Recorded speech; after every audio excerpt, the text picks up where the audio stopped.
Bonsoir tout le monde. C'est pas encore tout à fait le soir en Californie, mais ailleurs. Et je crois qu'on a quelqu'un d'Europe aussi, donc il est bien tard pour elle.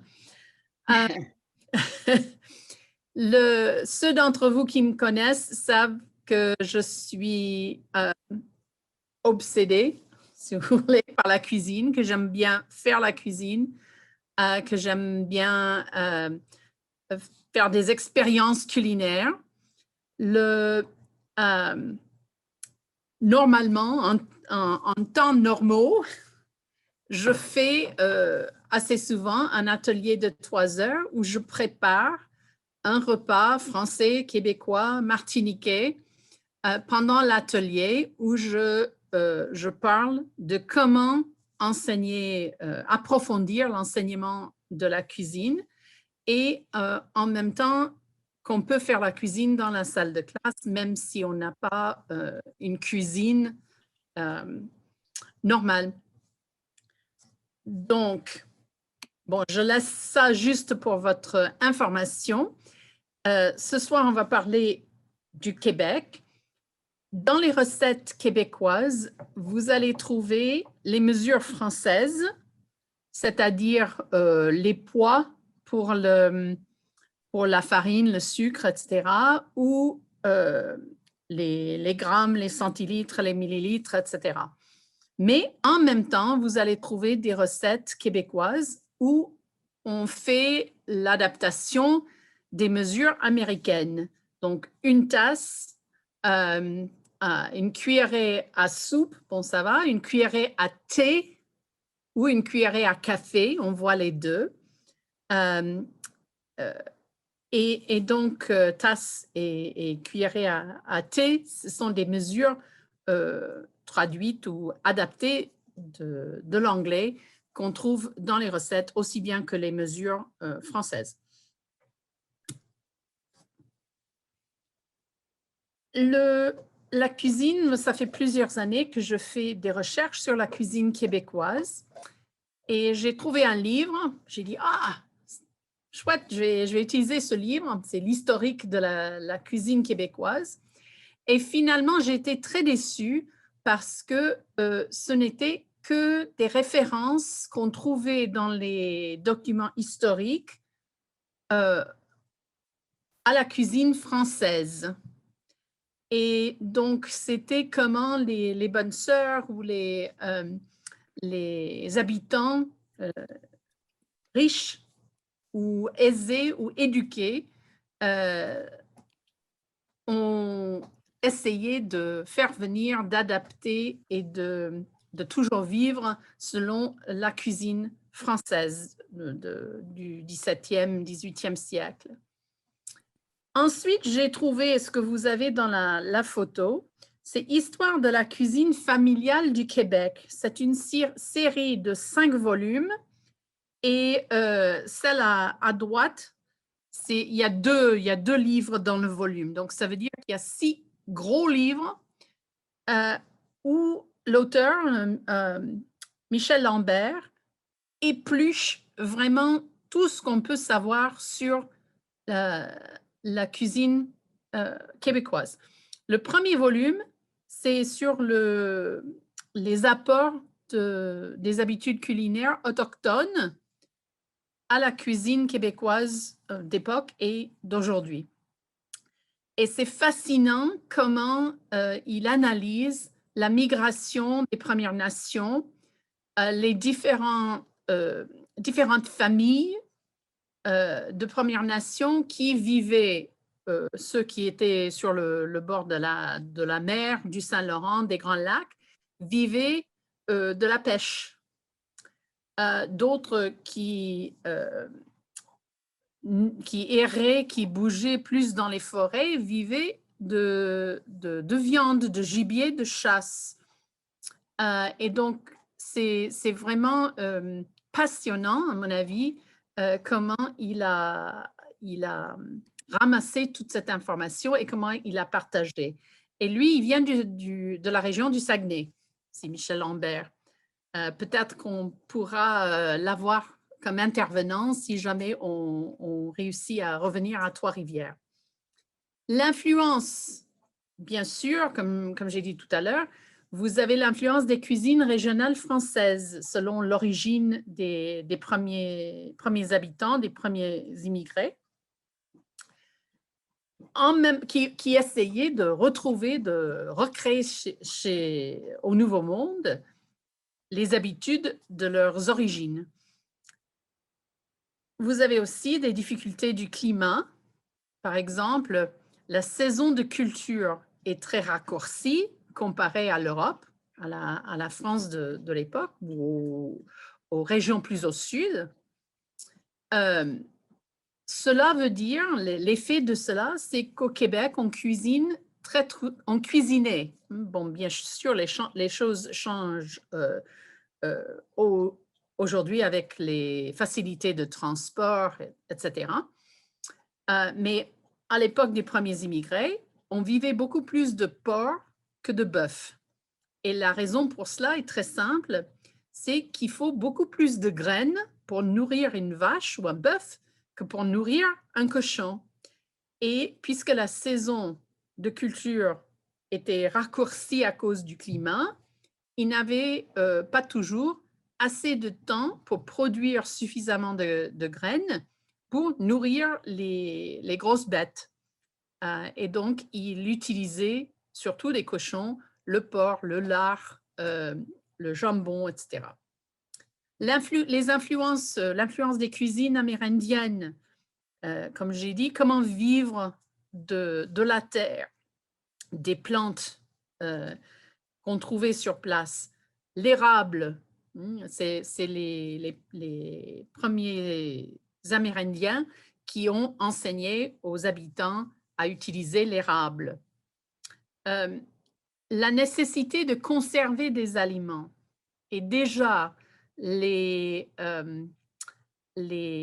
Premières Nations qui étaient qui n'étaient pas sédentaires avaient besoin de conserver la viande ou le poisson qu'ils attrapaient pour l'hiver. Et donc, ils ont développé, s'ils n'ont pas inventé, ils ont développé les méthodes de salage, de séchage et de fumage d'aliments pour que ça dure tout l'hiver. La nature environnante. Donc, il fallait bien profiter des plantes, des herbes, des racines et des animaux, des oiseaux et des poissons qu'on trouvait sur place. Et plus récemment, on a l'influence des vagues d'immigration. Et je ne vais pas en parler beaucoup, mais si vous allez au Québec, vous trouvez beaucoup de cuisine vietnamienne, africaine, caribéenne. Donc, d'après les immigrés plus récemment arrivés, vous avez aussi les influences de leur cuisine. On va découvrir une recette de plat typique québécois que j'ai préparée hier et avant-hier au plus grand plaisir de April et de Lindsay au bureau et que j'ai filmé et vous allez voir les vidéos. La soupe aux pois, c'était une soupe typique. Vous avez aussi la soupe aux gourganes qui est très célèbre dans les régions du Saguenay. C'est fait au pois sec, pardon. Le ragoût de boulettes, qui est aussi un plat typiquement québécois, la poutine, bien sûr, et des crêpes à la québécoise. La cuisine traditionnelle dont parle M. Lambert dans ses livres, les plats les plus typiques, c'est une cuisine paysanne. C'est une cuisine de grosses familles, de grandes familles. C'est une cuisine de campagne. La nécessité de nourrir des familles de 12, 14, 15 enfants, où tout le monde habitait aux environs des autres, des cousins, des frères et des sœurs, faisait qu'on avait des plats qui pouvaient plus facilement nourrir beaucoup de personnes. Vous aviez aussi beaucoup de légumes secs, encore une fois, pour pour passer l'hiver, des haricots, des pois. Comme j'ai dit, la graisse de porc, on cuisinait très souvent avec la graisse de porc ou le lard fumé. Les herbes salées. Je vais vous parler un peu plus des herbes salées. C'est une vieille tradition. Et quand j'ai trouvé des références dans des recettes aux herbes salées, j'ai dit, qu'est-ce que c'est? Et bon, bien sûr, Google, c'est mon meilleur ami. J'ai trouvé ce que c'était. Et quand j'en parlais avec des amis québécois, ils ont dit, ah, ma grand-mère en faisait. Oh, on faisait ça quand j'étais petit. Et donc, c'est quelque chose dont ils ne pensaient presque plus, mais qui faisait revenir des souvenirs d'enfance. Les pois verts, les pois jaunes, la soupe que j'ai faite, c'est fait avec des pois jaunes et aussi des pois verts. Et les pois verts ont un peu plus un goût de verdure. Et les pois jaunes sont plus comme un peu plus le goût de haricots plutôt que de verdure. Et bien sûr, il y a la célèbre soupe aux gourganes. Les herbes salées. Qu'est-ce que c'est les herbes salées? C'était le moyen de conserver des herbes pour les longs hivers. Si vous vouliez du persil ou de la ciboulette, il n'y avait qu'une façon de le faire, c'était de le conserver l'époque. Et donc, moi, j'en fais, j'ai toujours chez moi, je ne sais pas si vous allez voir ça, c'est des herbes salées maison. Et c'est ma recette, c'est du persil, de la ciboulette, du coriandre et le haut, la partie verte des carottes, avec un peu d'oignon, une carotte et beaucoup de sel. Donc, conservé au sel. Mais vous pouvez mettre ce que vous avez sous la main. C'est bon dans beaucoup de plats. Si vous l'utilisez, vous n'avez pas besoin de sel parce que c'est conservé au sel et ça dure 7, 8, 9 mois facilement au frigo. Je vous donne par la suite des liens. Il y a 4 vidéos que j'ai trouvées sur YouTube où il y a des femmes qui préparent des herbes salées. Et les recettes sont très différentes. C'est un, comment dirais-je? Il y a 4 accents différents, il y a 4 personnes, il y a 4 conseils à faire, il y a 4 conseils à ne pas faire dans ces vidéos. C'est très fascinant de voir la façon de faire. Par exemple, quelles herbes utiliser, quelles herbes éviter, quel genre de sel à utiliser, le gros sel, le sel de mer, le sel cachère, le sel de table ordinaire.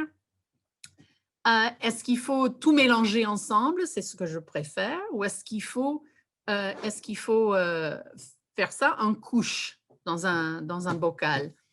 Est-ce qu'on peut broyer les herbes dans un robot culinaire? Ou est-ce qu'il faut couper ça au ciseau ou au couteau pour ne pas traumatiser les herbes? Et donc, vous avez tout. Ça, c'est juste un exemple. Je ne vais pas tout montrer, mais j'espère comment... voilà. Aujourd'hui, on célèbre l'automne en faisant un classique des régions québécoises, les herbes salées. Les herbes salées, c'est une tradition du Québec. On les reconnaît souvent comme les herbes salées du bas du fleuve. Par contre, moi, je viens d'une famille saguenayenne et c'est mon papy Henri, que je n'ai pas connu malheureusement, qui faisait ça du côté des Gagnons depuis toujours. Et c'est une tradition qui s'est poursuivie. Pour les cousins français, ce que c'est finalement des herbes salées, imaginez un peu un bouquet garni salé. Donc, c'est vraiment une aromate très puissante, très goûteuse, qui peut être conservée quasiment indéfiniment et qui sert à épicer la volaille, les rôtis, les soupes, les pommes de terre pilées ou rôties. Moi, j'en mets dans la mayonnaise maison. Donc, c'est vraiment absolument délicieux. Pour la recette, aujourd'hui, on va utiliser plusieurs ingrédients. Premièrement, dans les essentiels, je dirais ça vous prend des beaux poireaux. Vous pouvez même utiliser le vert un peu plus que ça. Des échalotes, le vert et le blanc, ou des oignons verts pour les Français. Du céleri, le plus feuillu, le mieux. Donc, malheureusement, de nos jours, quand on va à l'épicerie, souvent, ils coupent toutes les feuilles. C'est les feuilles qui ont plus de goût dans le céleri, c'est un crime. Par contre, dans cette période-ci, si vous allez au marché, vous allez trouver des belles bottes de céleri avec toutes leurs feuilles. Donc ça, c'est vraiment parfait. Moi, j'en avais plein au potager. Ensuite de ça, beaucoup de persil, quelques belles carottes. Moi, je les épluche même pas, je les ai nettoyées. C'est des belles carottes bio. On peut même garder un petit peu les tiges, il n'y a rien de poison là-dedans. Et ensuite, une sélection d'herbes que vous avez au potager. Moi, ici, j'ai du romarin, du thym, j'ai du basilic, j'ai de l'origan.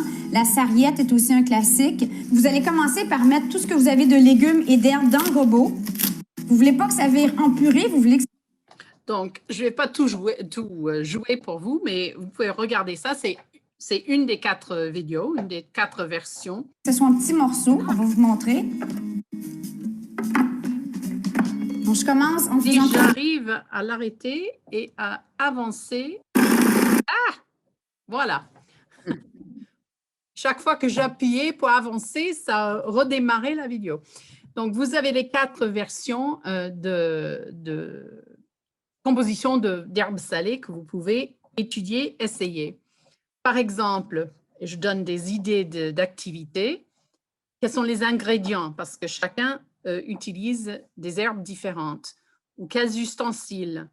Le robot culinaire, le couteau, la planche à couper. Quels ingrédients se trouvent dans toutes les recettes? Le persil, le sel, ça c'est sûr. Mais à part ça, ça varie. Est-ce qu'il y a des herbes qu'il ne faut pas utiliser? Donc, cette dame-là, elle n'aime pas l'aneth.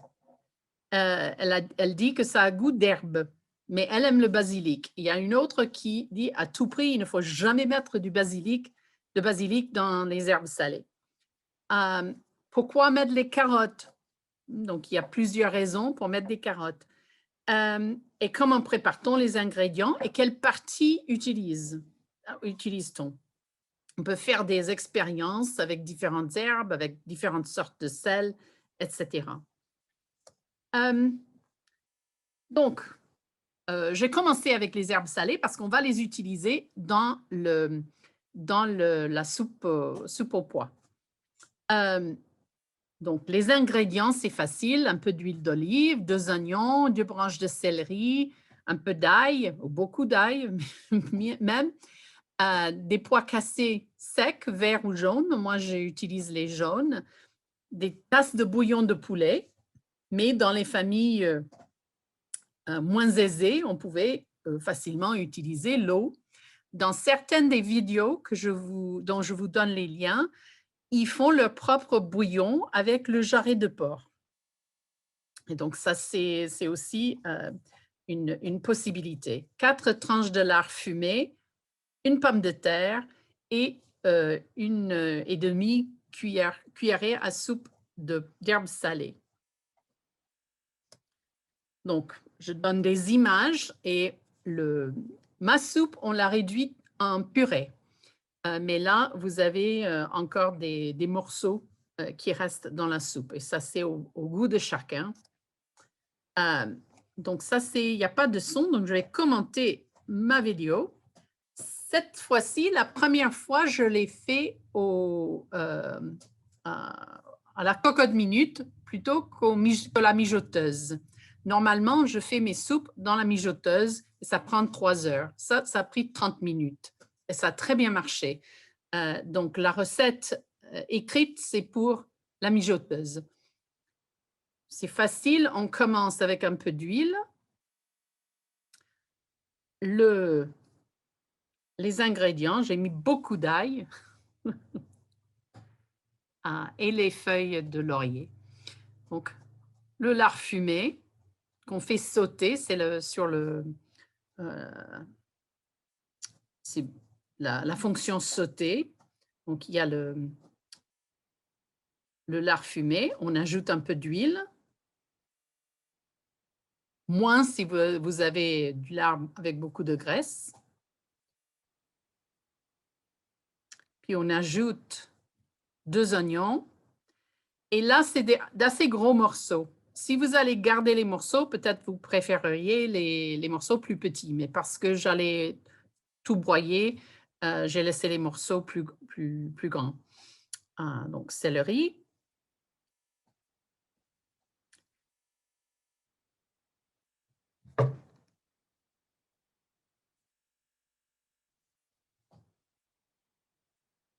Donc, ça, c'est quelque chose qui est très facile à faire avec des élèves ou en virtuel, qu'ils fassent chez eux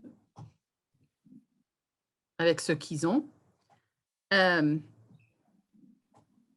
Donc, on va ajouter l'ail, les herbes. J'ai l'ail. Je crois que c'est 6 gousses d'ail qu'on a mis. Encore une fois, on n'a pas du tout besoin de sel en ça parce que les herbes salées qu'on va mettre sont conservées dans le sel. J'ai essayé plusieurs fois, je ne sais pas s'il y a des Québécois avec nous ce soir, j'ai essayé plusieurs fois à faire des soupes, la soupe aux gorganes. Et les gorganes sèches que j'ai trouvées, je n'ai jamais réussi, même dans la cocotte minute, à les rendre mangeables. Elles étaient toujours dures à ne pas pouvoir couper avec le couteau. Et donc, on peut les acheter en boîte, on peut les commander en boîte, et je n'ai pas essayé avec les gourganes en boîte. Donc, je vous conseille caution si vous voulez faire la soupe aux gourganes. Puis, on ajoute une pomme de terre coupée, et là, ça fonctionne aussi, ça n'a pas beaucoup de goût, mais ça épaissit la soupe à la fin.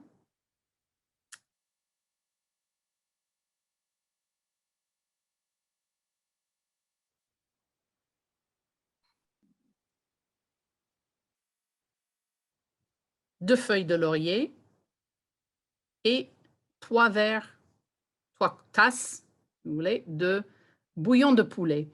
Et comme je vous ai dit, dans les recettes, les vidéos que je vous donne, il y a des gens qui font leur propre bouillon avec ou un morceau de porc ou avec le jarret de porc. Il y a 2 versions différentes pour que le bouillon s'accorde avec le lard fumé et pour utiliser aussi le jarret de porc. Donc, le jarret de porc, c'est un peu le reste des viandes et il fallait des recettes pour utiliser les pieds de porc.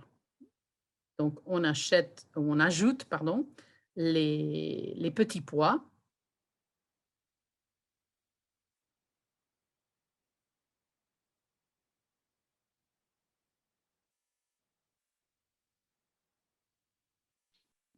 Et puis, je ferme. Et 30 minutes, un peu plus de 30 minutes plus tard, is the soup setting.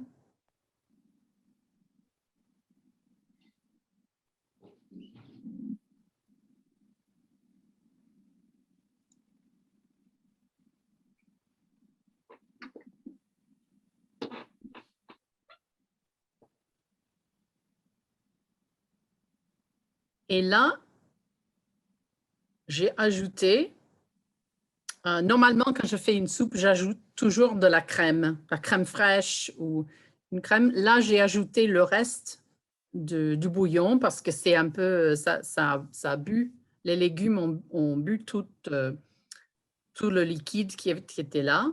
Et même un peu après, j'ai mis de l'eau dans le bouillon. Ça, c'est du poivre, un peu pour rincer le carton. Et puis, je mets un gros morceau de beurre. Mais ça, c'est au goût de chacun, ce que vous voulez faire. Et puis, on sort les feuilles de laurier.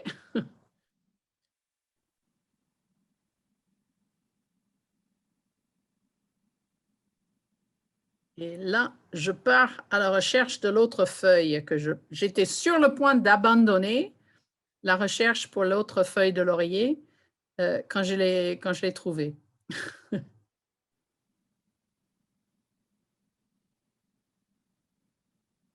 Si vous suivez la page Facebook de la ATF, vous avez vu Lindsay qui est très gourmande, qui, qui mettait des photos pour faire la publicité pour ce qu'elles allaient pouvoir goûter après.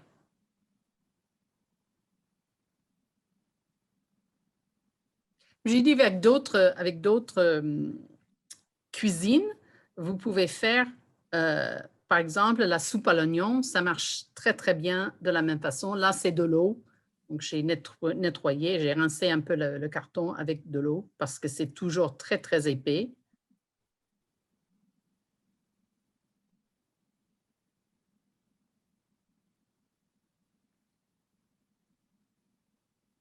Jane, il y a une question de Okay. Susan Brinkman. Où est-ce qu'on trouve les petits pois jaunes? Là, I went to the local health food store. I would imagine, any place that sells dried beans and peas. Elles étaient en vrac, donc on pouvait acheter au pois. Ils avaient des petits pois. Ils avaient même des fèves qui ressemblaient aux gourganes. Et puis, ils ont toutes sortes de haricots, haricots rouges, haricots jaunes, etc., que vous pouvez acheter. So imagine any place, any grocery store that sells that kind of dried ingredient, you should be able to find it. Chez nous, c'est petit. J'ai mis un peu de ciboulette dessus. Si on avait un bon pain frais, une bonne baguette, ça serait bien. Donc, voilà, oups. Donc, des questions. Quelles seraient les différences de préparation en utilisant les petits pois frais plutôt que séchés? Encore une fois, juste des questions générales sur les aliments et sur la cuisine. Quels autres aromatiques pourrait-on utiliser? Si on n'a pas d'herbes salées, on ne veut pas en faire, qu'est-ce qu'on pourrait mettre? Chercher d'autres recettes de soupe aux ingrédients séchés. Il y en a plein sur l'Internet. Quelle différence et quelle ressemblance y a-t-il avec cette recette? Comment est-ce qu'on pourrait faire une version végétarienne de cette soupe?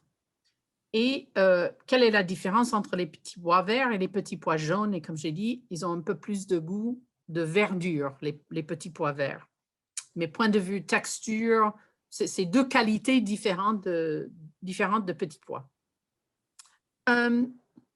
Ensuite, et si vous voulez les infos, je vais partager ça. Il y a 2-3 ans, on voulait faire un stage en cuisine. Et j'étais avec Catherine Danielou et elle a trouvé des gens qui faisaient un atelier de cuisine québécoise chez eux. Ils habitent au bord du Saint-Laurent, en face de Sainte-Foy, à Québec.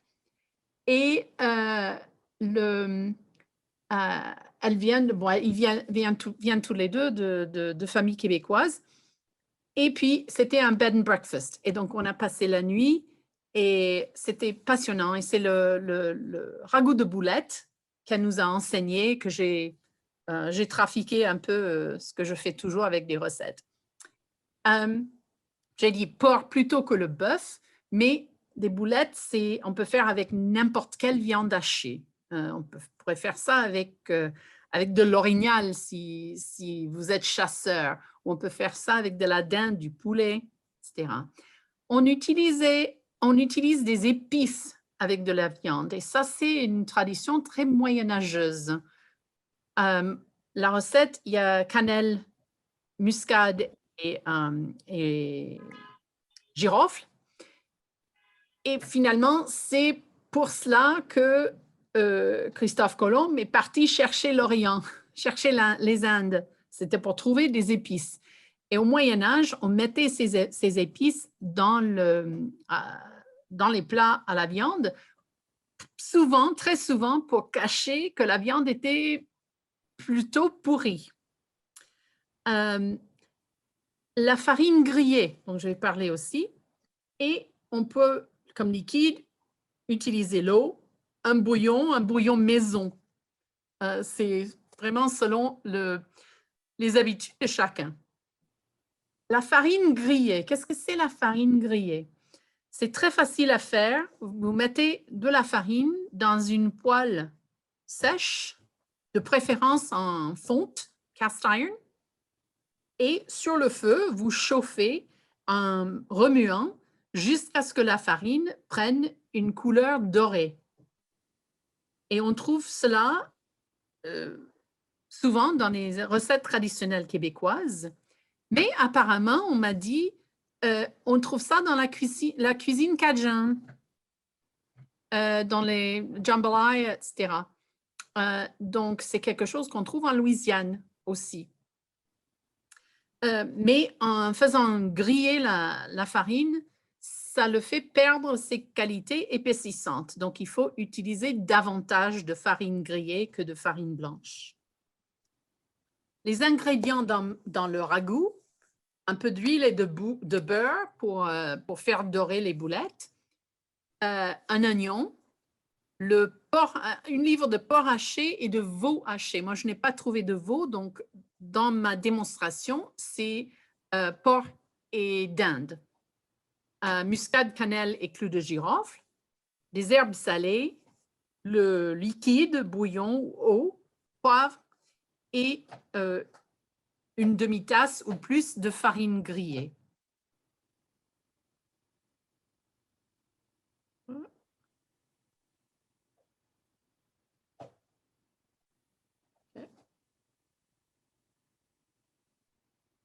Donc, des boulettes, vous imaginez, pour une grande famille, vous avez des restes de viande que vous pouvez faire hacher et on peut faire de grosses boulettes, de petites boulettes, tant qu'on veut pour une grande famille, pour des invités.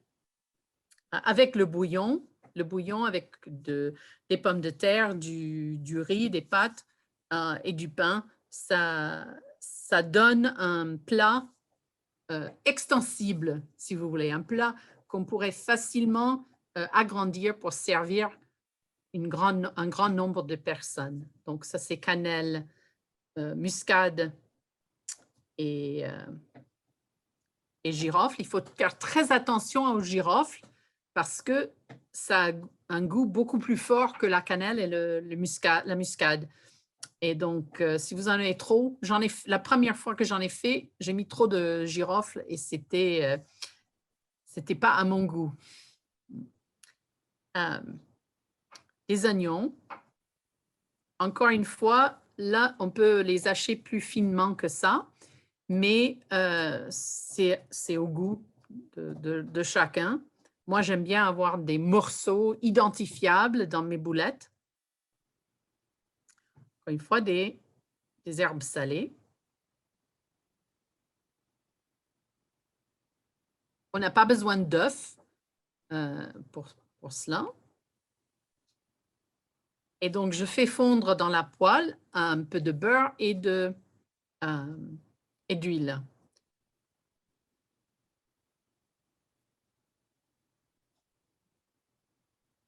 peu de poivre aussi. Comme j'ai dit, on n'a pas besoin de sel.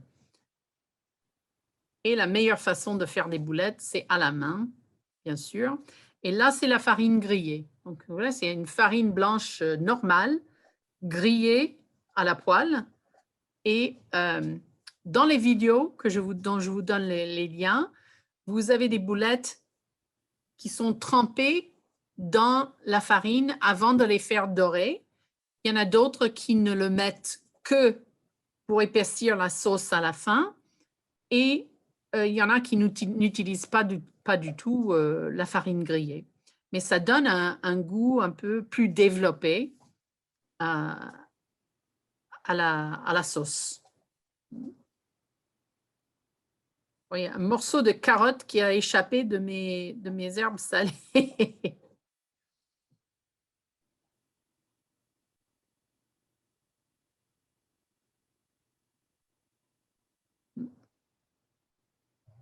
En regardant ça, parmi les activités qu'on peut faire, il y a plein de recettes dans le monde. Des boulettes, spaghetti and meatballs, Swedish meatballs. Je crois que toutes les cultures ont une recette typique de boulettes. Et donc, on peut faire des recherches sur Internet. Quelle est la différence entre ces recettes, les épices, les herbes qu'on utilise, la sauce dans laquelle on les met? Encore une fois, c'est assez facile à éplucher des recettes étrangères de beaucoup de pays. Même en parlant de Martinique, vous pouvez regarder des beignets, n'est-ce pas? Des aliments frits facilement. Dans une des vidéos, c'est la même dame qui fait les herbes salées. Elle a dit qu'avec sa mère et ses tantes, ils faisaient des boulettes et ils avaient des compétitions pour savoir qui pouvait garder la forme la plus exacte et le nombre anticipé de boulettes. C'est quelque chose qu'on faisait facilement en famille. Les dames, la mère et ses filles ou ses sœurs, la grand-mère, quand tout le monde se réunissait pour les fêtes.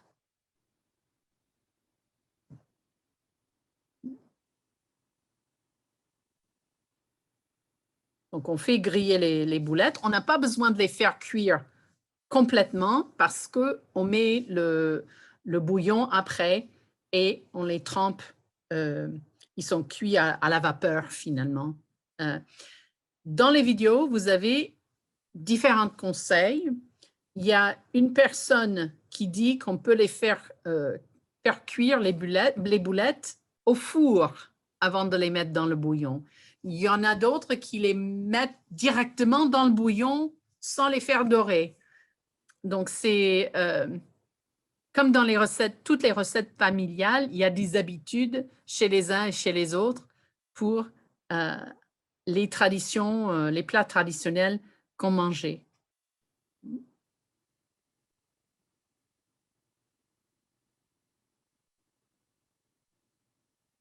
Si vous avez des questions, je vais y répondre après, mais n'hésitez pas à les mettre dans le chat et Anne est en train de surveiller si elle trouve une autre question. Et comme je dis, vous pouvez faire ça avec n'importe quelle viande que vous avez sous la main.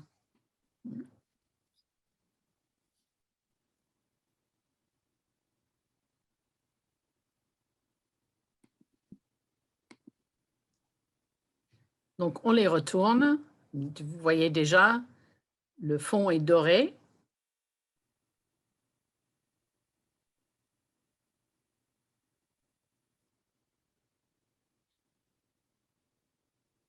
Et ça, c'est quelque chose que j'ai fait dans la cuisine du bureau. Et donc, on n'a pas de four. On a un évier, mais on n'a pas de four. Et j'ai fait tout cela avec des appareils. Et donc, comme je fais dans une salle d'hôtel lors d'un congrès.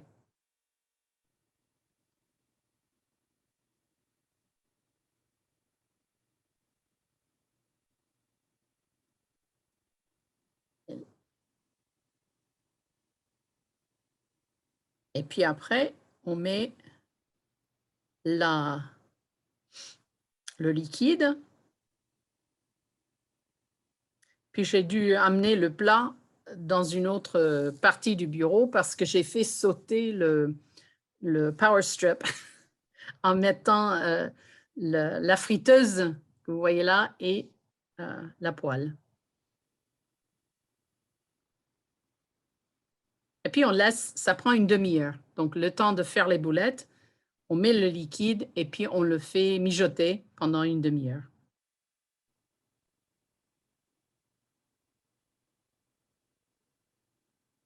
Un autre avantage de mettre la farine grillée sur les boulettes même, c'est que ça ajoute un peu, ça contribue un peu à épaissir la sauce.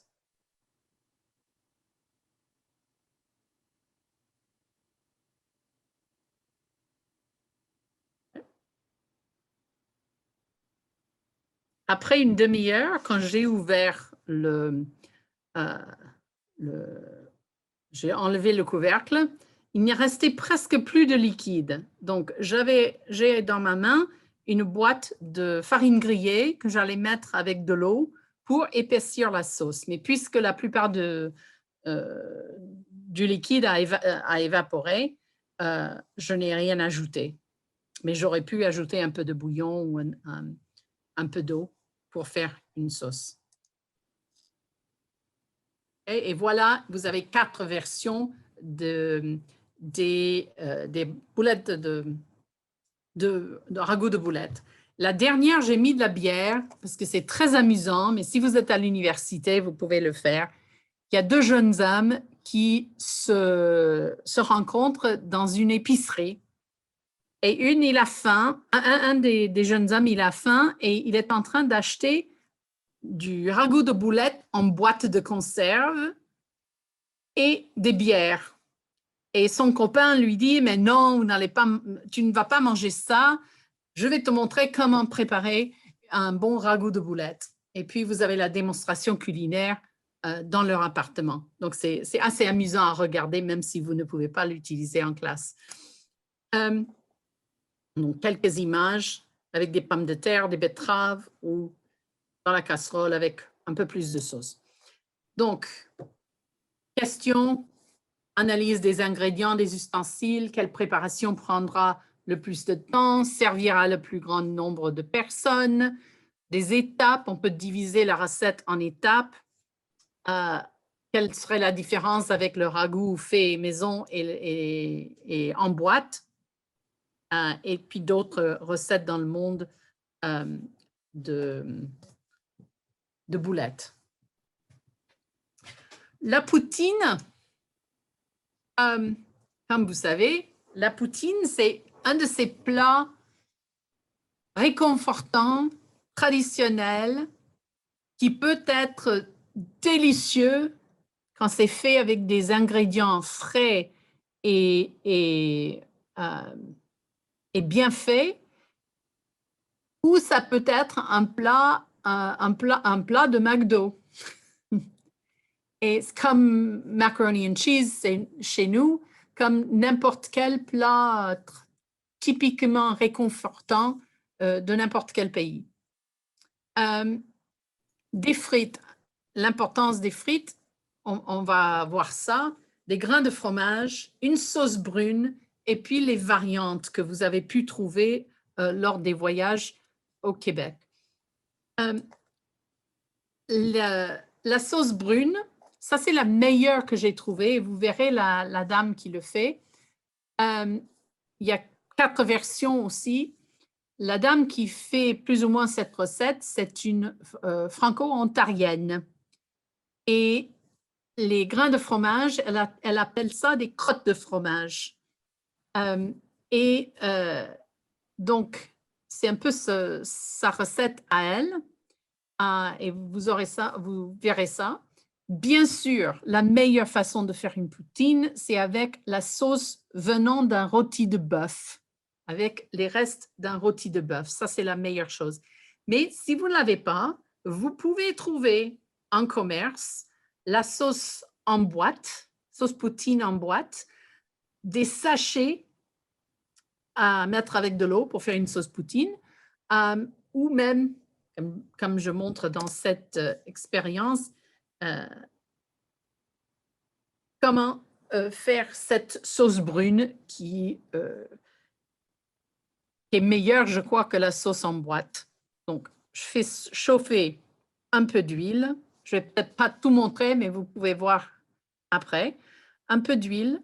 Je mets dans l'huile une échalote, de l'ail, je fais sauter.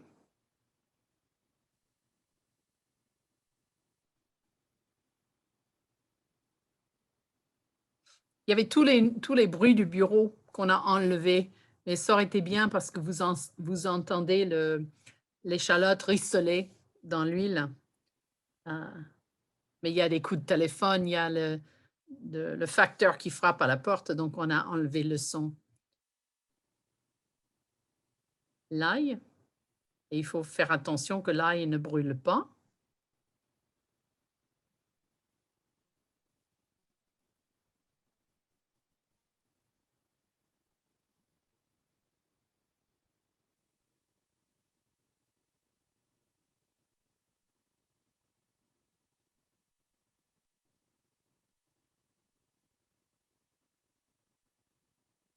Un peu de vinaigre, une demi-cuillerée, je crois. Une cuillerée à thé de vinaigre.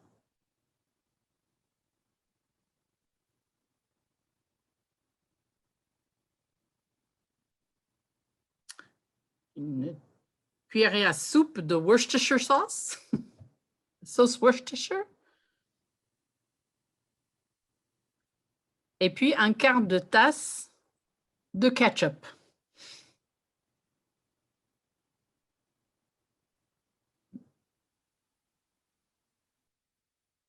Puis ensuite, on met un peu de bouillon de bœuf. Et puis, on fait un roux au beurre et à la farine.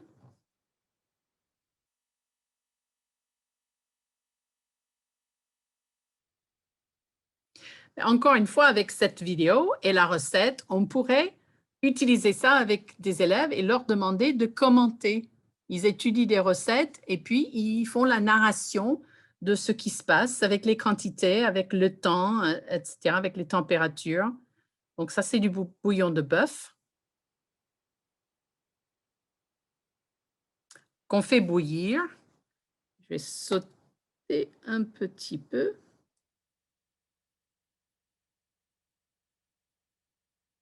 Je fais fondre le beurre.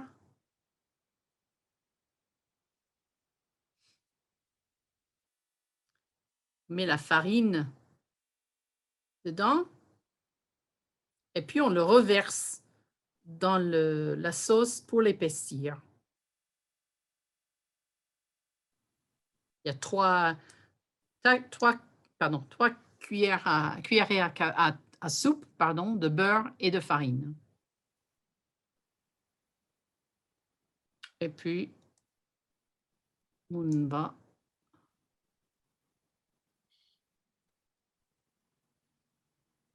et puis à la fin, on a la sauce qui épaissit. Donc, le fromage, je vais faire un peu plus de temps sur le fromage. J'étais étonnée d'apprendre comment il est facile de faire son propre fromage. Je l'ai fait au lait entier, au lait écrémé.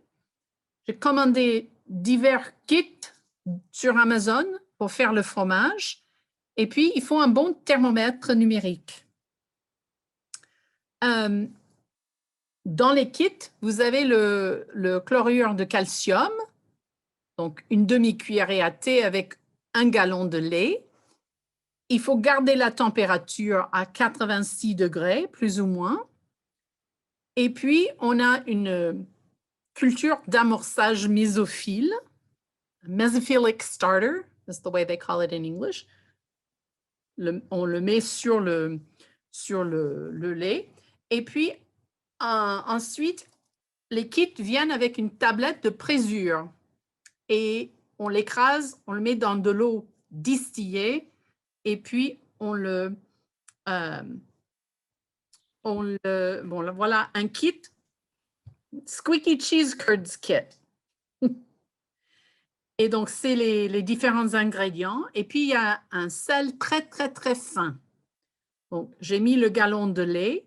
J'aime bien cette plaque chauffante parce qu'on peut très bien contrôler la température. Et je vais... Ça, donc, on commence à le chauffer jusqu'à la température voulue. On met le chlorure de sodium chloride, de sodium. On le mélange, on le laisse 45 minutes. On revient, on met le starter, mesophilic starter, juste un tout petit peu. Bon, les températures.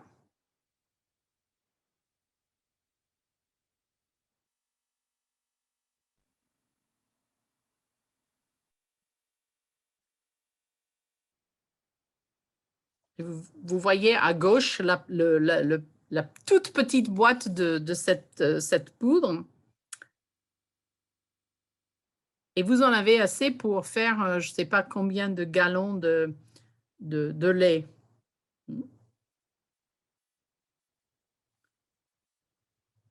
J'aime bien cette cuillère avec des trous parce qu'on peut mélanger du haut en bas, pardon, du haut en bas. Ça, c'est le starter. Un quart de cuillère à thé. Un tout petit peu.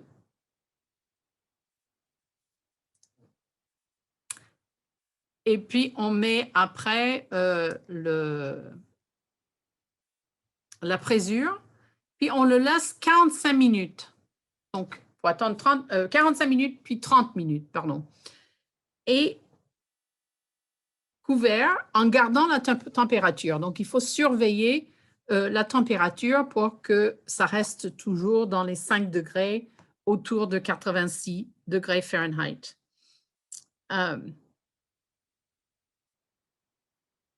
Et vous verrez qu'après cette période d'attente, quand j'enlève le couvercle,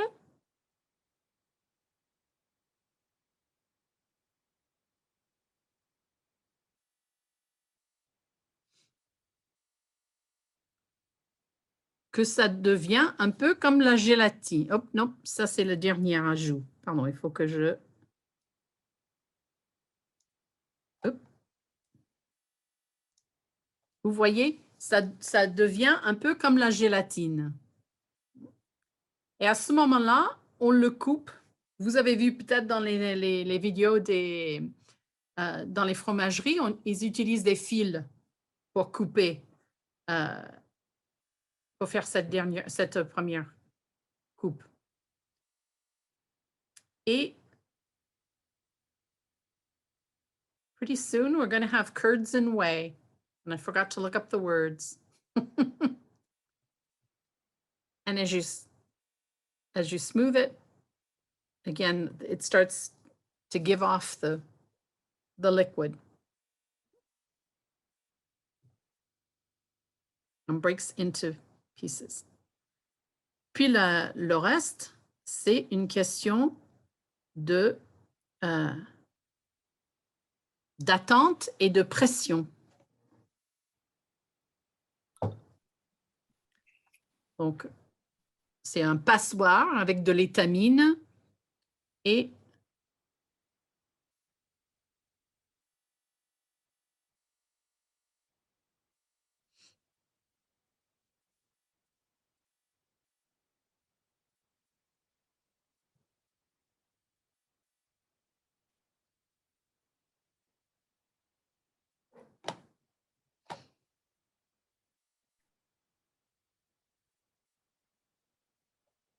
quand j'ai fait ça lors d'un atelier dans un hôtel, j'ai laissé le fromage mûrir, dans la baignoire parce que ça donne toujours du liquide.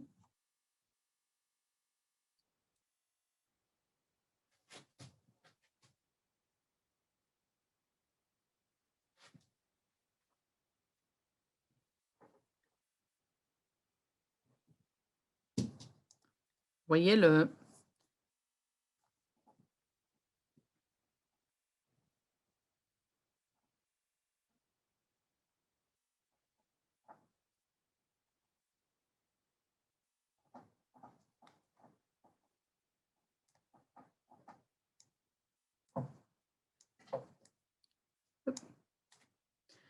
Et puis, avec l'étamine, on fait une boule et on met un poids dessus. Moi, j'ai mis 1 gallon d'eau comme poids. Une assiette sur le paquet. Et puis, comme vous voyez, si vous serrez ça, il y a encore d'eau qui sort. Donc, le poids, la pression est important. Et puis, on continue le lendemain. Ah! What happened here?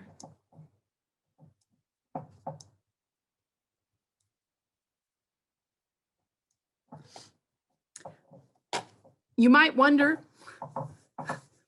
la question qui m'est venue à l'esprit, c'est pourquoi est-ce que certains fromages grincent contre les dents? Et ça, c'est la particularité des grains de fromage. Et il manque le dernier morceau où je l'ai sorti, je l'ai salé après. Mais cette question de grincer sur les dents, c'est une question de temps. Et c'est un phénomène qui ne se produit qu'à un certain degré d'humidité du fromage. Et donc, entre à peu près 10 heures et 24 heures de mûrissage du fromage. Et après ça, c'est toujours bon, mais il n'y a pas assez de liquide, d'eau dans le fromage pour produire ce bruit sur les dents.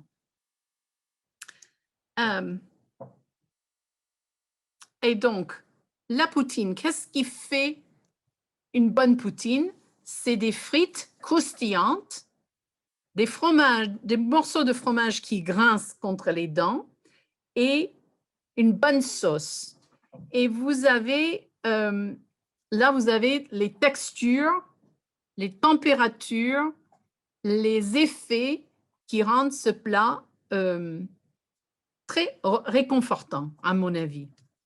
Et donc, des frites, comment avoir des frites croustillantes? Donc, on peut faire des expériences avec les élèves sur quel genre de pommes de terre produisent les meilleures frites et quelles sont leurs qualités. Mais de toute façon, il est important de tremper les frites dans de l'eau plusieurs fois. Donc, moi, je l'ai fait 4 fois jusqu'à ce que l'eau reste claire. Et donc, et puis, vous avez des frites doublement frites. Il faut les faire frire 2 fois. Et donc, la première fois, c'est pour 5 minutes pour commencer la cuisson et pour empêcher qu'elle ne change de couleur. Mais juste au moment de servir, on les fait refrire une deuxième fois pour qu'elles deviennent dorées et croustillantes. Et donc, je n'ai pas, encore une fois, je vous donne ça. Vous aurez toutes ces vidéos, donc vous pouvez les utiliser pour les faire commenter par les élèves, les faire coordonner avec les instructions de la recette. À la fin, vous avez des frites très dorées et croustillantes qu'on va verser sur le plat.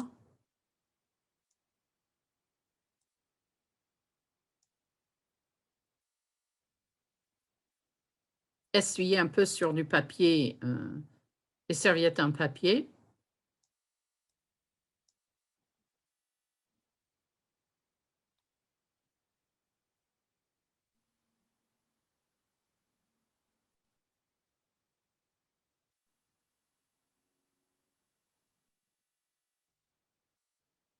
peu d'huile chaude.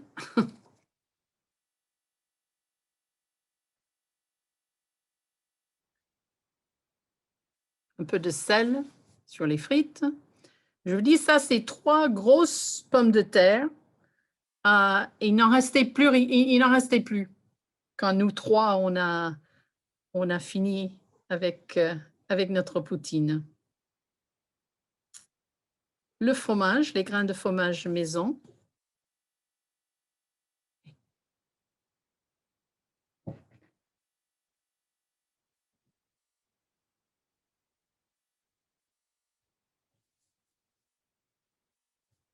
Et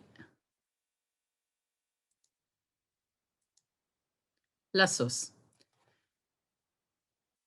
On peut faire ça avec des recettes de crêpes aussi, mais aussi avec le poutine. Quelle variante est-ce que les élèves peuvent imaginer ou trouver sur Internet avec des poutines?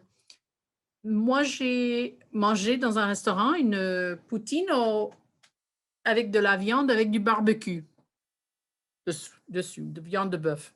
C'était délicieux. Une autre poutine, soi-disant à la saucisse, avait des morceaux de pieces of hot dog on my poutine. Donc, et vous avez sûrement toutes les variantes imaginables de poutine. Et je vous donne ça, je vous montre ça. Quand je fais mon atelier lors d'un congrès, il faut faire la vaisselle dans la baignoire. Et donc, ça, c'est la dernière version que j'ai faite. C'est la vaisselle qui est en train de sécher dans la salle de bain. Donc, les variantes. Est-ce que vous pouvez trouver des grains de fromage chez vous qui grincent ou qui ne grincent pas? On n'en trouve pas toujours. La sauce brune, comment est-ce qu'on pourrait trouver ou faire une sauce brune? Les variétés de pommes de terre, etc. Et aussi le climat nécessaire à la culture des pommes de terre. Est-ce que ça pousse bien dans un climat chaud ou est-ce qu'il faut un climat plus frais? On peut même faire des études sur Parmentier et ce qu'il a fait pour répandre la consommation des pommes de terre en Europe. Donc, il y a beaucoup de pistes à explorer. Maintenant, on est arrivé au dessert. Et les desserts au Québec sont très souvent, sinon toujours, parfumés à l'érable. Les érablières se trouvent pour la plupart au sud du Saint-Laurent. Il n'y en a pas beaucoup au nord. Et donc, au printemps, si vous passez dans les régions au sud du Saint-Laurent, vous voyez ces tuyaux bleus qui relient les érables pour la collecte du sirop. Le temps des sucres, c'est au printemps, c'est le moment où il commence à faire assez chaud pour que la sève monte dans l'arbre, n'est-ce pas? Et puis, vous avez les célèbres cabanes à sucre qui servaient traditionnellement, c'était la cabane où on faisait bouillir le sirop. Parce qu'il faut 40 litres de sève qui sort de l'arbre pour faire 1 litre de sirop. Je crois qu'il y avait même un article il y a quelques années dans le bulletin d'une école en Nouvelle-Angleterre qui a des érables sur le terrain de l'école. Ils ramassent la sève et on leur permet dans la cuisine de l'école de faire leur propre sirop maison.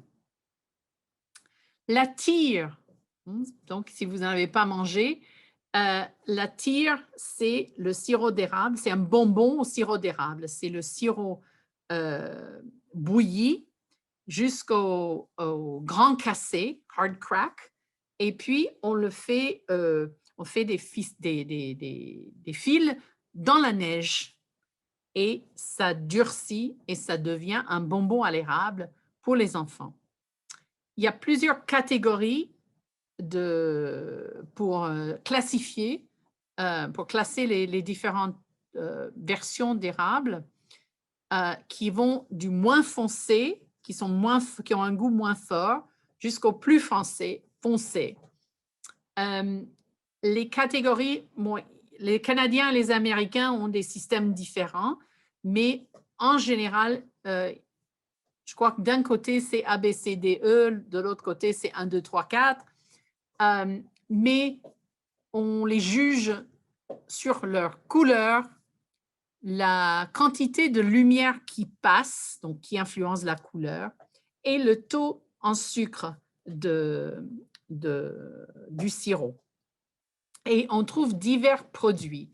On peut acheter, dans les supermarchés, on peut acheter l'eau d'érable en petite boîte.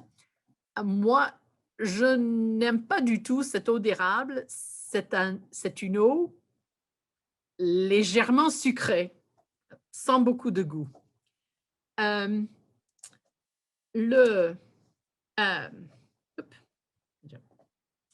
Je vais descendre et puis remonter parce que je n'aime pas l'ordre.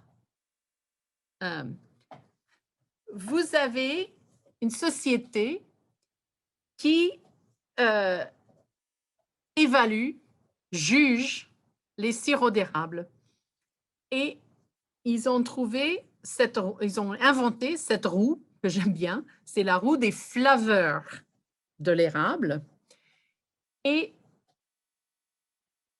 à mon avis, ça a beaucoup de portée culturelle, de penser au goût comme le vin, mais on ne peut pas faire le vin en classe, mais l'érable, on peut le faire. Donc, on peut avoir un goût vanillé, un goût lacté, un goût végétal ou un goût herbacé. Et ça éveille les sens et le goût des élèves. Donc, on peut faire une dégustation du sirop d'érable. Donc, quand on a fait cet atelier de cuisine québécoise chez ce couple, on a fait une dégustation de sirop d'érable. Et donc, quand je fais l'atelier en personne, on fait une dégustation de sirop d'érable. J'ai appris à aimer les sirops d'érable plus forts. Et il y a même une variété vendue pour des emplois industriels. Donc, quand vous achetez des gâteaux à l'érable, il y a une variété de sirop qui est utilisée pour garder le goût plus prononcé d'érable. Donc, si vous faites la cuisine avec le sirop d'érable, plus vous faites cuire, plus vous perdez du goût. Donc, par exemple, si je fais une glace à l'érable, je fais la base de la glace, mais je n'ajoute le sirop qu'au moment de le mettre à congeler. Et donc, comme ça, on garde toute la flaveur de l'érable. Si on avait été à Trois-Rivières en 2020 pour notre congrès, on aurait eu un dîner dans une cabane à sucre. Ce n'est pas une vraie cabane à sucre, c'est un restaurant qui s'appelle Chez Denis. Et dans ce restaurant, ils vendent des crêpes. Et si vous mangez des crêpes au Québec, vous allez trouver dans les restaurants, par exemple, au moment du déjeuner, du petit déjeuner, des crêpes à l'américaine. Des crêpes plus épaisses qu'on mange avec du beurre, du sirop d'érable. Vous allez aussi trouver des crêpes françaises, donc très fines. Mais dans ce restaurant, dans un repas traditionnel, les crêpes sont épaisses, mais sont sont frits à l'huile. Donc, vraiment frites dans l'huile. Et donc, c'est ce que nous avons fait. Donc, je vais vous montrer la dernière recette. Donc, c'est 2 tasses de lait, 2 tasses de farine. C'est 2 cuillerées à thé de poudre à pâte par 4. Un tout petit peu de sucre, 3 œufs, un peu de maïzena, de fécule de maïs, un peu de sel et un peu de vanille. Et la recette demande à ce que les crêpes soient frites dans de la graisse de canard. Donc, on a utilisé la graisse de canard, mais j'en avais pas assez. Et donc, c'est moitié graisse de canard, moitié d'huile. Et donc,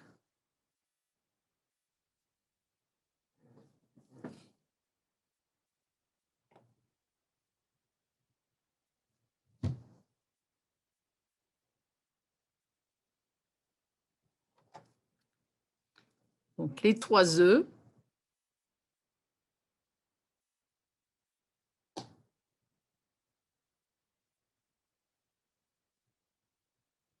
Deux tasses de lait.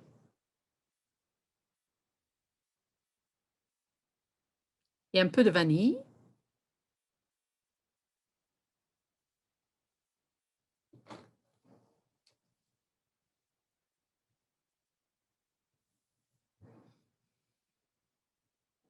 Selon la recette, il faut mettre les ingrédients secs dans les ingrédients liquides. Mais je m'étais trompée de bol. Et donc, le bol avec la farine est plus grand. Et donc, j'ai fait le contraire. Et je crois qu'on a moins de mal à que cela devienne lisse. Donc, il y a farine, poudre à pâte. Donc, poudre à pâte pour les Québécois et levure chimique pour les Français, que je ne sais même pas si on trouve en boîte comme ça. Je n'ai vu en France que dans des sachets, mais il faut dire que j'en ai pas souvent cherché. Un peu de sucre.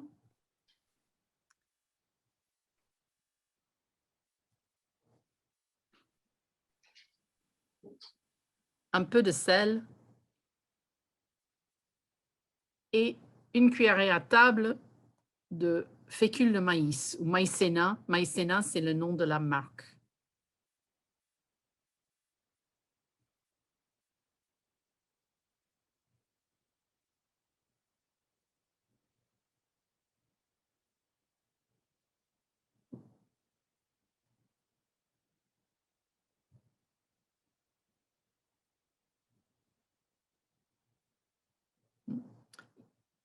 Il en reste toujours dans le réfrigérateur au bureau. Il faut le faire demain. Et puis, on le laisse 1 heure au frigo. Il n'y a pas besoin. Et puis, là, vous voyez, ça, c'est moitié graisse de canard, moitié huile. Et comment ça gonfle. Et si l'huile était plus profonde, ça aurait marché un peu encore mieux. Et quand vous mettez la pâte, ça reste au fond. Et quand cela commence à cuire, ça flotte.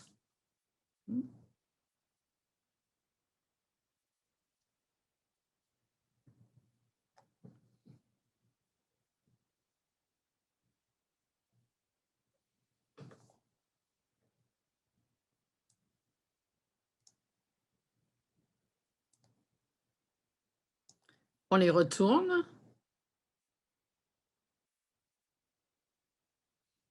J'aurais pu les laisser un peu plus longtemps, mais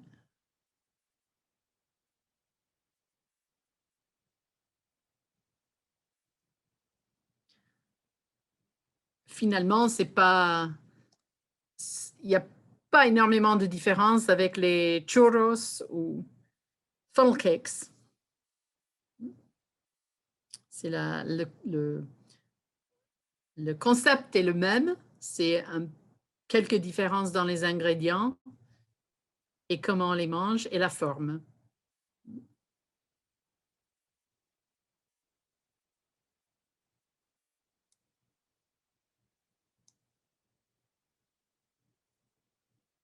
Et puis, j'ai mis sur du papier, serviette en papier pour les égoutter un peu.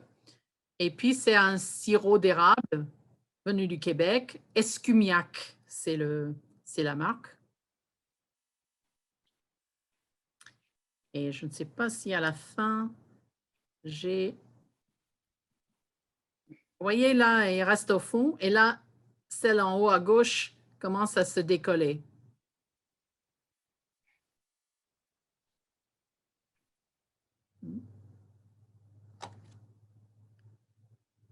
Voilà. Ça commence, les rebords commencent à gonfler et ça doit faire flotter le tout.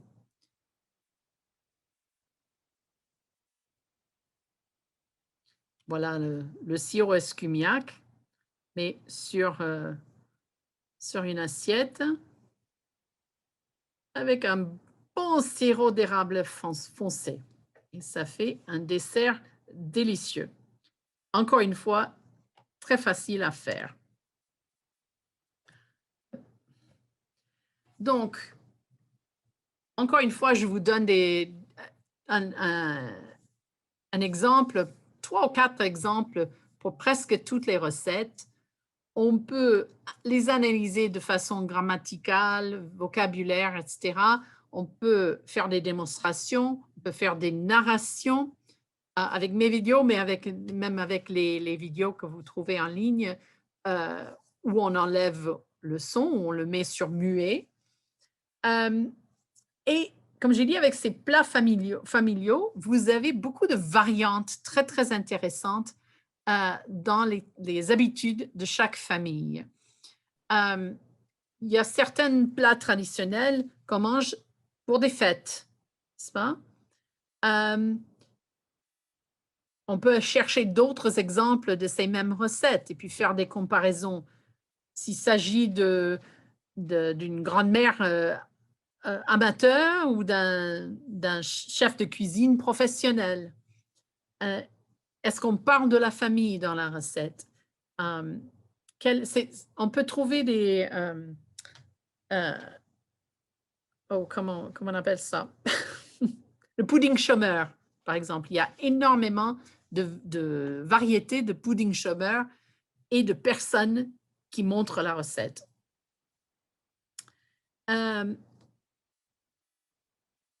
Dégustation, on a parlé du sirop.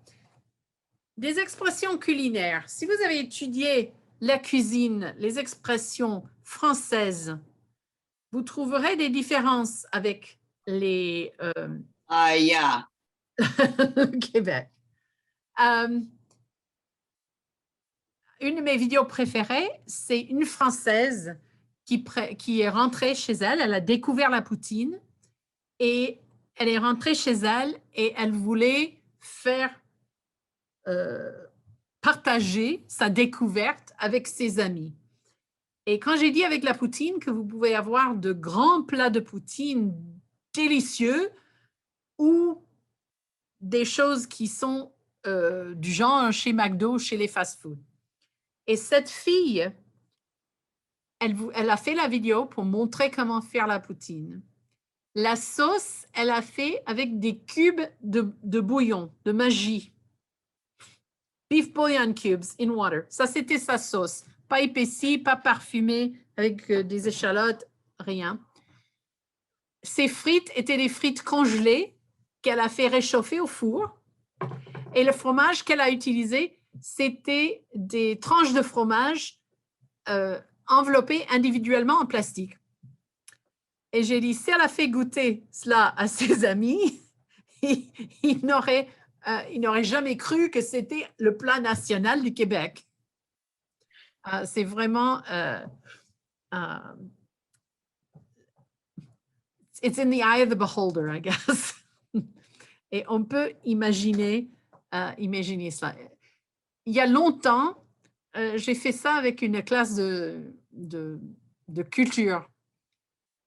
Et on avait étudié les traditions culinaires françaises et on faisait des comparaisons avec les traditions américaines. Et un jour, je leur ai demandé d'imaginer les 10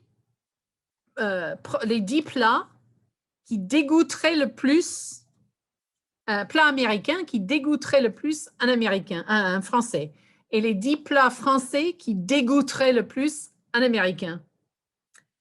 Et ce qu'on a trouvé, donc pour dégoûter les Français, c'était green jello, peanut butter and jelly sandwiches on Wonder Bread, Pop-Tarts, I think we had. I'm not sure, I can't remember exactly all the other foods. Et de l'autre côté, c'était des escargots, des fromages qui puent. Et donc, vous voyez, bon, c'était un bon moyen d'analyser des stéréotypes aussi. Et de voir ce que les étudiants imaginaient de l'autre culture. Mais si on voit les expressions, ces expressions qu'on trouve dans des recettes assez souvent, par exemple, la poudre à pâte, ce que vous voyez, bon, la poudre à pâte, c'est la levure chimique en France et baking powder aux États-Unis. Et donc, c'est une adaptation, poudre à pâte. Crème sûre. I should ask you to do it before I do that. Sorry. La crème sûre.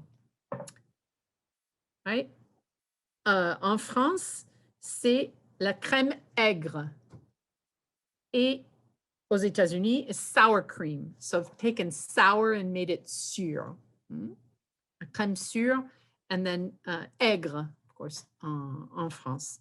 Une abaisse. Qu'est-ce que c'est une abaisse? C'est un mot que j'ai découvert dans les recettes québécoises. Je n'avais jamais entendu parler d'une abaisse. C'est un fond de tarte, pie crust, une abaisse de tarte. Dans une recette, c'est assez clair parce que vous voyez une abaisse de tarte. Vous voyez, d'après l'élimination des ingrédients, ce qui reste, c'est le fond de tarte, donc a crust. Sucre granulé. Le sucre granulé, en France, c'est le sucre en poudre. Et au Québec, aux États-Unis, c'est granulated sugar. So, au Québec, ils ont pris granulated en anglais et sucre granulé. Une échalote verte, ça c'est... Si.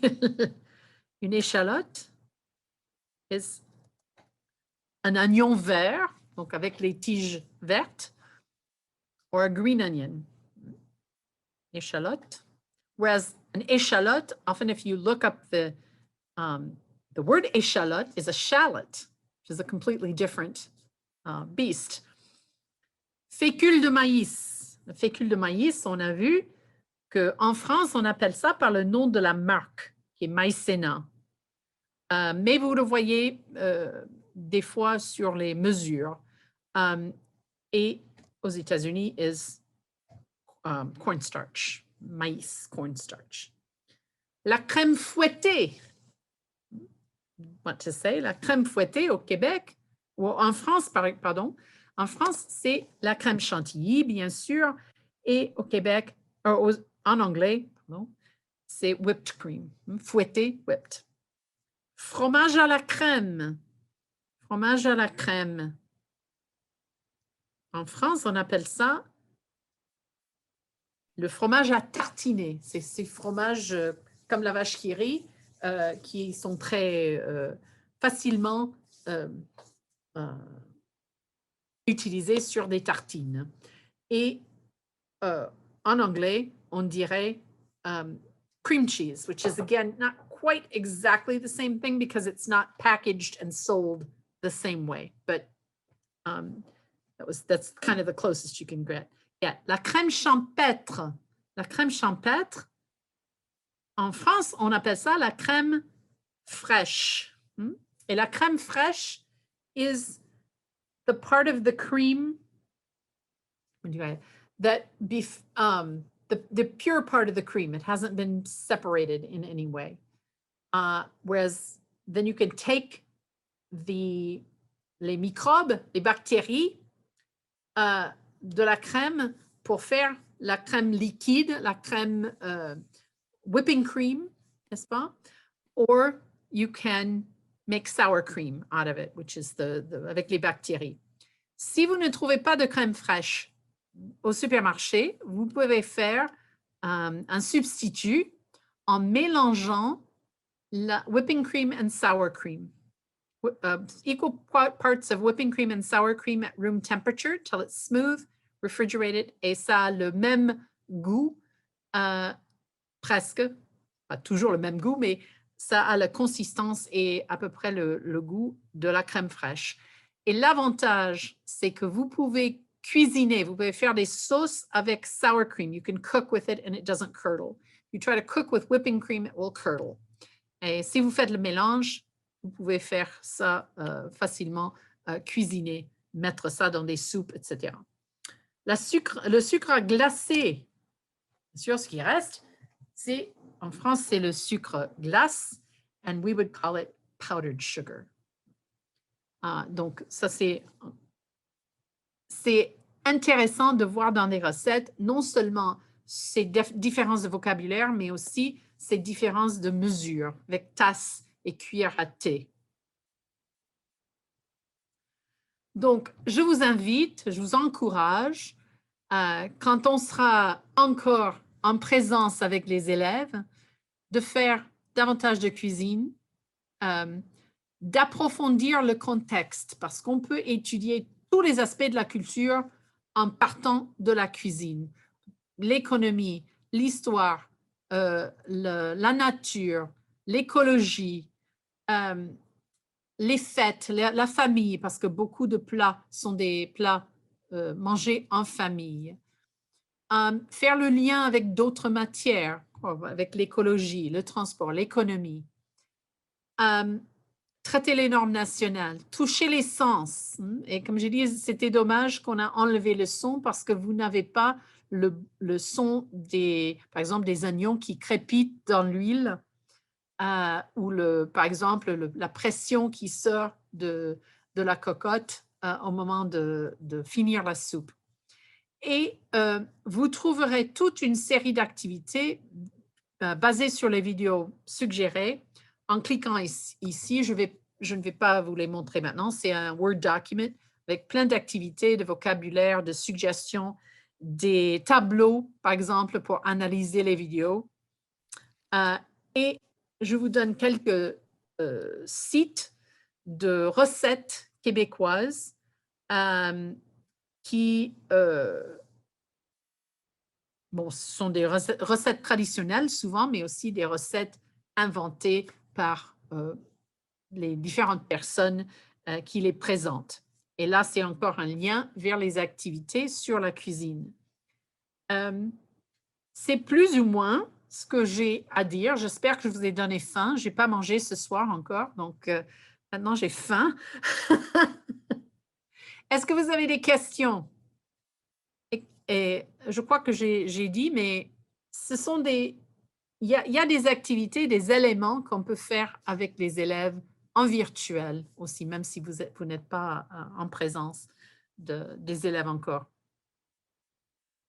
Il y a beaucoup de commentaires, Jane. Okay. Il y a Don Fiorelli qui dit « Un grand merci, Jane, j'ai faim. » Et Janelle Paquin qui dit « Il n'y a rien qui reste tout ça au bureau. » Non, il y a un peu de la pâte à crêpes qui reste. Donc, on va finir demain. Mais le reste, c'est parti.